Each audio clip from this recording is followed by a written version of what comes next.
ഇന്നലെ north പറവൂരില് CPM-ന്റെ branch committee അംഗം ആത്മഹത്യ ചെയ്തൊരു സംഭവം ഉണ്ടായിരുന്നു. ആളുകൾക്കിടയിൽ വളരെ ജനസമ്മതനും എല്ലാവർക്കും തന്നെ വളരെ ഇഷ്ടമുള്ള ഒരു സഖാവ് തന്നെയായിരുന്നു അദ്ദേഹം. ഇദ്ദേഹം ആത്മഹത്യ ചെയ്തതിന്റെ കാരണം LC സെക്രട്ടറിയുമായിട്ട് ഉണ്ടായിട്ടുള്ള പ്രശ്നമാണ് എന്നാണ് അറിയാൻ കഴിഞ്ഞത്. അദ്ദേഹം ഒരു സുഹൃത്തിന് അയച്ച വാട്സ്ആപ്പ് സന്ദേശം മനോരമ ന്യൂസിന് തന്നെ ലഭിക്കുകയുണ്ടായി. അവരത് പ്രസിദ്ധീകരിക്കുകയും ചെയ്തു.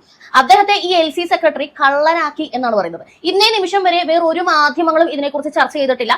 എല്ലാ മുഖ്യധാര മാധ്യമങ്ങളും ചെറിയൊരു കോളം വാർത്തയിൽ ഇത് ഒതുക്കുകയാണ് ചെയ്തത്. എല്ലാവരും നോക്കുമ്പോൾ സഖാവും തമ്മിലുള്ള പ്രശ്നം എന്നേ ഇതിൽ കണക്കാക്കുന്നുള്ളൂ. കമ്മ്യൂണിസം ജീവിതത്തിൽ പ്രാവർത്തികമാക്കി ജീവിക്കുന്ന സഖാക്കന്മാരെ അവരുടെ പാർട്ടിക്കാർ തന്നെ പിറകിൽ നിന്ന് കുത്തിയ ചരിത്രമേ ഉള്ളൂ. TP-യുടെ ഉദാഹരണമൊക്കെ നമ്മുടെ മുന്നിലുണ്ടല്ലോ.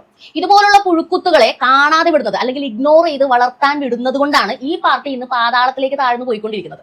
എന്തു തന്നെ ആയാലും സത്യം വെളിച്ചത്ത് വരണം. ഇത്തരക്കാരെ നിയമത്തിന് മുന്നിൽ കൊണ്ടുവരികയും ശിക്ഷിക്കുകയും ചെയ്യണം. തീർച്ചയായും ഒരു സഖാവിന് നീതി ലഭിക്കണമെന്ന ആഗ്രഹം സഖാക്കന്മാർക്കുണ്ടെങ്കിൽ വളരെ വേഗം തന്നെ ഇതിൽ നടപടി ഉണ്ടാകണം.